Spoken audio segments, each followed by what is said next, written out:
Department of Justice's Community Relations Service. Any of you guys ever heard of them? Never. Not until you told me, and you blew my mind. This is a group that flies completely under the radar, but they are a division of the Department of Justice. Hold their name in your mind real quick, because I have to change subjects to explain why we're talking about them today. So you guys are aware of all the nonsense going on in Springfield, Ohio, with the Haitians and the allegations about eating cats and eating dogs, eating ducks, and all that stuff. Yeah. And those claims they're coming out. They seem to be true, but there's dispute over it.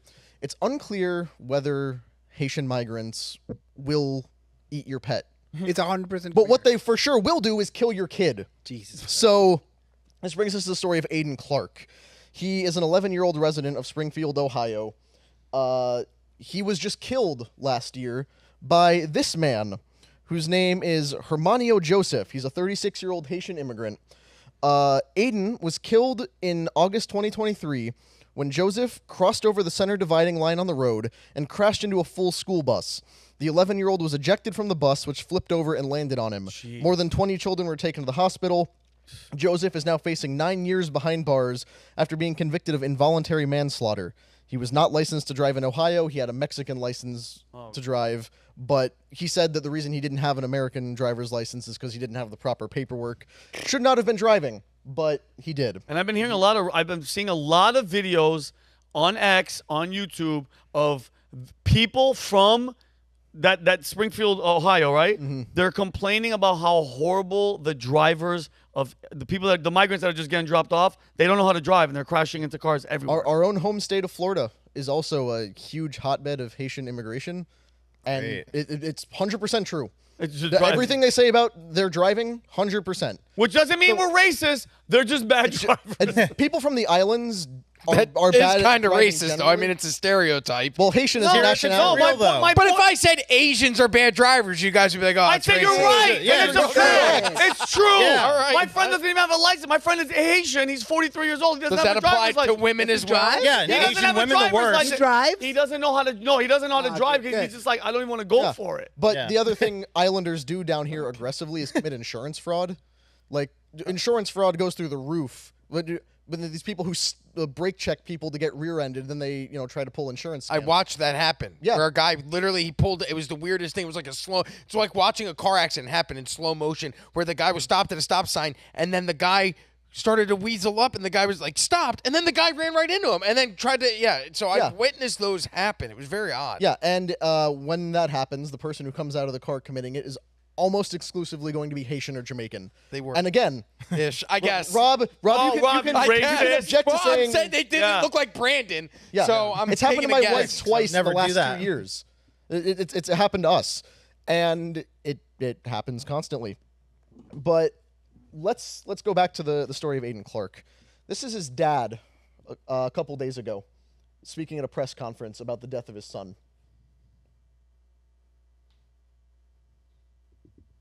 Recent comments. I wish that my son, Aiden Clark, was killed by a 60-year-old white man. And I bet you never thought anyone would ever say something so blunt. But if that guy killed my 11-year-old son, the incessant group of hate-spewing people would leave us alone. The last thing that we need is to have the worst day of our lives violently and constantly shoved in our faces. But even that's not good enough for them. They take it one step further. They make it seem as though our wonderful Aiden appreciates your hate, that we should follow their hate. And look what you've done to us. We have to get up here and beg them to stop. Using Aiden as a political tool is, to say the least, reprehensible for any political purpose. And speaking of morally bankrupt, politicians, Bernie Moreno, Chip Roy, J.D. Vance, and Donald Trump, they have spoken my son's name and used his death for political gain. This needs to stop now. They can vomit all the hate they want about illegal immigrants, the border crisis, and even untrue claims about fluffy pets being ravaged and eaten by community members. However, they are not allowed, nor have they ever been allowed to mention Aiden Clark from Springfield, Ohio. I will listen to them one more time to hear their apologies. To clear the air, my son, Aiden Clark, was not murdered. He was accidentally killed by an immigrant from Haiti. This tragedy is felt all over this community, the state, and even the nation. But don't spin this towards hate. In order to live like Aiden, you need to accept everyone. Choose to shine, make the difference, lead the way, and be the inspiration. What many people in this community and state and nation are doing is the opposite of what you should be doing. Sure, we have our problems here in Springfield and in the U.S., but does Aiden Clark have anything to do with that? Did you know that an 11-year-old boy could be passionate about gardening, that he could haggle for a better price at a yard sale? So, to restate what he said at the beginning of that video, I wish my son had been killed by a 60-year-old white man, so that there would be no hatred against immigrants. Yeah. I don't want to sit here and judge a parent who lost their child. That's the worst thing that could ever happen to anybody. So I'm not gonna make commentary on their whole thing. You know, he said we're not, politicizing our son's death, even as he called out politicians. But that's these are grieving parents, so I'm not holding them responsible for incoherent things they might say. Yeah. But this is a part of a pattern that is very alarming once you observe it. Let's go to this next slide, which is Jonathan Lewis Jr. This was a kid who, a few years ago, was beaten to death by a mob of black students outside of his school. They killed him? Some of them were picking on his one of his friends. He intervened to try to stop the bullying. They curb stomped him to death. Oh, he went to the hospital in a coma, died about 6 days. How many kids are there? later. 1, 2, 3, 4, 5, 6? So far, they've charged 8. With murder? With various crimes related to the assault. Okay. This was a statement from Jonathan Lewis Sr. The human race is screaming for us to see our unity, calling us to break the cycle of the imprisonment, of violence, and apathy, begging us to see that when we gather together, great power of change is possible. Great power of awareness will be directed to the mob so the mob can demand change, can cry out to humanity and scream the pain of the children. This is a humanity thing, beloved people of the United States, not a race thing. That sounds like a canned response, like a how the other politician. guy did. Hold that Okay, thought. I'll hold it. Hold that I'll thought, hold it, 'cause that Vinny. sounds really You're weird. on the right track. My freaking kid just got Next murdered. slide. Yeah. Andy Probst. This was a guy who was a 36-year veteran veteran police chief in California. He retired to Las Vegas. These two guys in the lower right-hand corner, they're 16 and 17 years old at the time last year. They went on a crime spree, stole multiple cars, rammed into other cars and pedestrians, saw Mr. Probst while he was riding his bicycle, and they gunned it and ran him over and left him they were for dead on laughing. the street. They filmed it. They filmed it and laughed about it. laughing, and he goes, "Yeah, oh my god." In court, they were laughing about it with their attorney. They were giving the finger to his family. And if you go back to this slide so you can see everything, that's his family in the top right, his wife and daughter. Yeah. When his daughter addressed the incident, she said, Here we go. "We believe that Andy's murder is a direct result of society's decayed family values and the strong effects that social media has on our youth. We as a family in no way feel that Andy's murder was based on race or profession and was a random act of violence. We ask you not to politicize or use Andy's murder to fuel political agendas or to create culture wars." Next slide. This is a guy named Ryan Carson. He was a 32-year-old government advocate who was stabbed to death by this guy on the right, 18-year-old Brian Dowling, last year in New York City. Carson's girlfriend, Claudia Morales, also pictured there, who is a aggressive anti-police advocate, with the tattoos and the bangs, should have been obvious, refused to help the police identify the perpetrator because she was worried about propagating racism by What? doing it. Bitch. Are you? And when after the incident, a lot of his friends put out a GoFundMe, not to cover funeral expenses, but to take time off of work so they could mourn properly. Oh my god. So they didn't want to throw him a funeral. They just didn't want to have to go to work for a few days. So in every one of these cases, I believe, for the most part, that it can be traced back to the Department of Justice's Community Relations Service, this group that not a lot of people hear about. This is their logo. It's a part of our government, but no one has ever heard of it. Never heard of it. But they have Community Relations Service. they have their finger on the pulse of every race-related incident that takes place in this country. It's part of the Department of Justice, established by the Civil Rights Act of 1964. Its mission was broadened by the Matthew Shepard and James Byrd Hate Crimes Prevention Act, which, if you're familiar with the Matthew Shepard case, that was back in the 90s, a gay guy who was beaten to death. Tied to a fence, right? Yeah, and they said it was because it was an anti-gay hate crime. Very strong evidence that he was, in fact, a drug dealer who was robbed and beaten to death by people he was selling drugs to. Oh, weird. It also turns out that wasn't there rumors that one of the guys that beat him up was gay himself? Yes. So that it totally defeats the narrative. Yeah. That, Gay on gay crime. well, yeah, because it was a gay on gay crime, but back then it was a bunch of intolerant rednecks beat up this gay guy and tied him to a fence. Yeah, the CRS was established in 1964 and 2009 when the hate crime bill passed under Obama. The CRS also started protecting on, race, sex, and gender grounds as well. According to the service's website, quote, CRS serves as America's peacemaker for communities facing conflict based on actual or perceived race, color, national origin, gender, gender identity, sexual orientation, religion, or disability. CRS is designed to assist communities in resolving conflicts, disputes, and disagreements without resorting to violence or litigation. So basically, it's a law enforcement agency that isn't enforcing law and isn't investigating, but they don't state this in so many words, but the point is, anytime anything happens where it could be a racial issue, they show up and work with victims to try to prevent race and gender-based violence from breaking out. If that happened to me and I saw somebody walk out to me and be like, hey, don't mention, I'd be like, dude, get the hell out of my face right now. I'm going to say exactly what happened. I'm going to say exactly who did it, and I'm going to tell you exactly how I feel about it. The fact, and I respect you for Connor, for not saying the thing with the first guy. Was the first kid?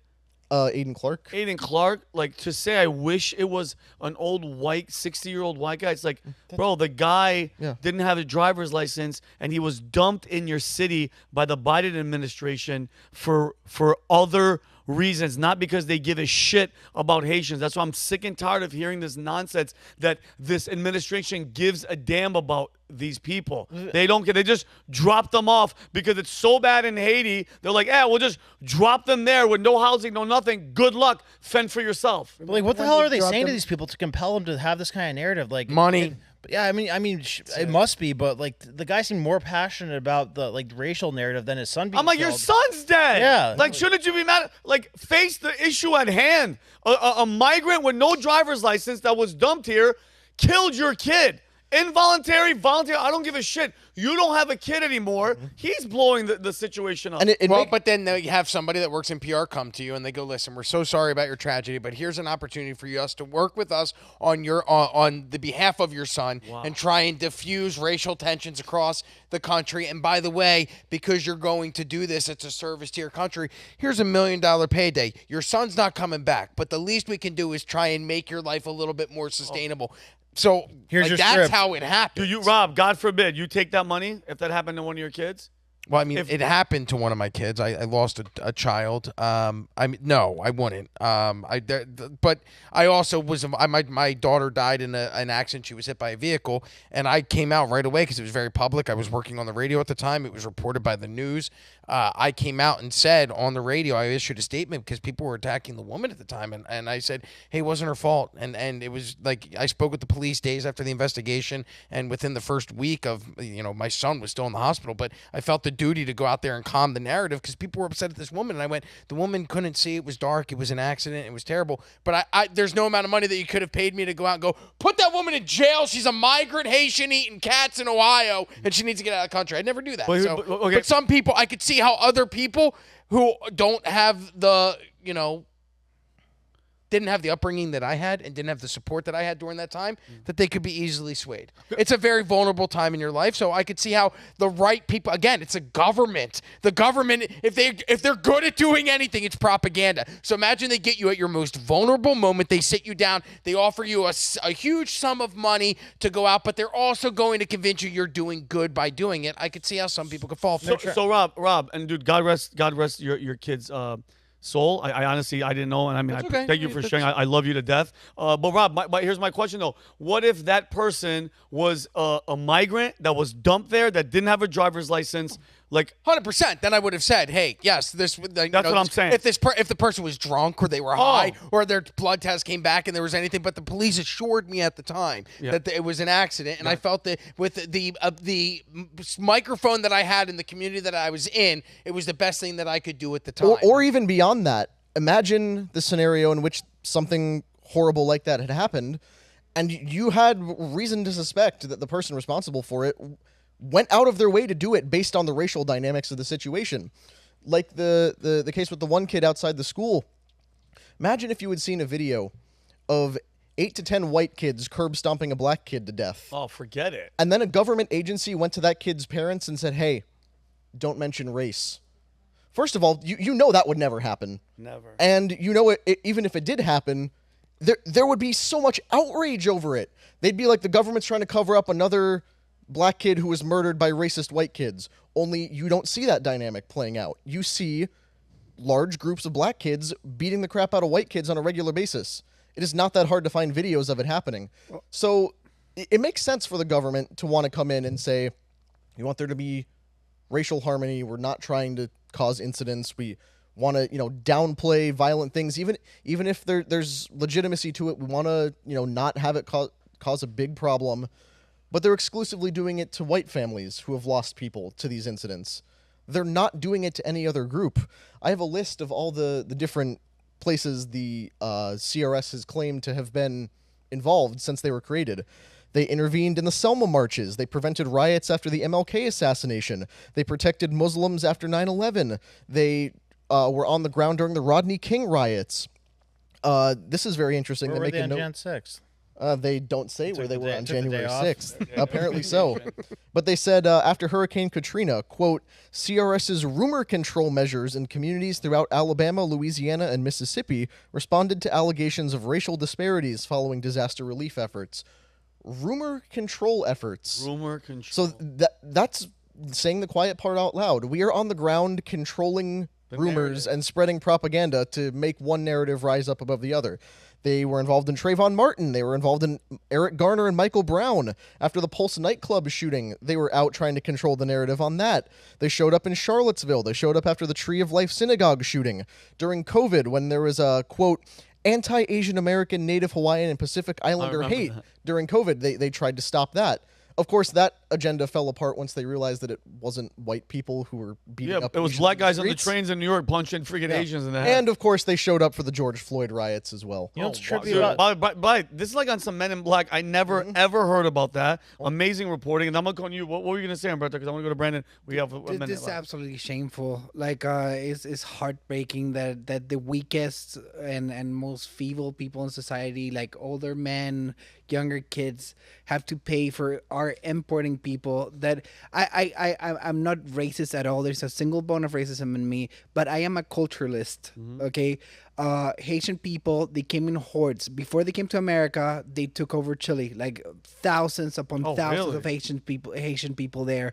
They brought crimes that were never seen before, accidents that were never seen before. Like, I feel bad. Like, I can go here on a rant and I can tell you the story of Haiti since, like the first revolution, and how Citibank bought the debt from the French about Haiti. Like, they've been through things. Like, I feel for them. Their history involves an edict that said kill all the white people in Haiti. Just to give a little teaser of what we can't. But but the thing is, these problems are just gonna get bigger. Oh, I know they are. You remember we talked And- about UK being cooked? Yeah. We're on the back burner. Well, We're on simmer. And Go get this, though. So there's a whole epidemic right now that's happening where they're not reporting a lot of crimes that happen. So they keep saying crime's going down, crime's going down, but it's up. not going down. It's There's up. a lot of states aren't reporting it. And I don't know if you had this in your presentation, Connor, but he showed me the other day, those guys who drove into that guy on the bike, they got classified as white when they were in court. So what the hell's up Oh, with that? really? What's yeah. up? It's really interesting. So my best friend in the world lives in Austin, Texas, and he is very much a lefty. And I've noticed, specifically after the debate, the conversation that we've had continues to get political. And it's so weird that I don't criticize his viewpoints at all. He's been my best friend for 25, 30 years. But he always criticizes mine, and then he claims that I'm the radical one. But I realized in my conversations with him, he lives in Austin, Texas. There is a huge migrant problem. There's a huge homeless problem in that area. And I asked him, when did the homeless problem actually start? And he denies that there's any type of problem at the border. And he said that the homeless problem really started right after COVID. And I said, so around like 2001? He goes, yeah. And I said, or 2021? He goes, yeah. And I go, so when you look at the numbers from the immigration charts and it shows that like millions of people are flooding into the country, what do you say then? And he goes, I don't see it here. I go, it's literally, when you're driving in the freeways of Austin, Texas, and the medians are camps that are set up in porta-johns for these people to go to the bathroom. And the guy lives it in his reality and he's still blind to it. And like, I don't, so with like the propaganda, the brainwashing that the government is able to do, I'm watching it in real time in a person that I love, and I go, I don't even know how to fix that. To make one final point on the propaganda, because I got to move to Brandon. We got to conclude here, but in 2019, the outlet Middle East Eye that monitors global Islamic issues and stuff going on found a thing in the UK that was a government program called Controlled Spontaneity, and basically what it was a thing in case of terrorist events. They had pre-prepared hashtags, social media posts, influencers, basically everything lined up to steer the public towards peace. Of, like after a terrorist sets off a pressure cooker bomb at an Ariana Grande concert and kills children. Yeah. They flood the internet with hashtags about how, there needs to be peace and it's not the fault of the Muslim community and it was, just one lone guy. They're influencing the public through the internet in basically what amounts to mind control. Because there's no other way to see that. That's exactly what they are flooding the propaganda so effectively that people won't wake up and see the actual problem. Tavistock Institute, they know how to do it. That's exactly it.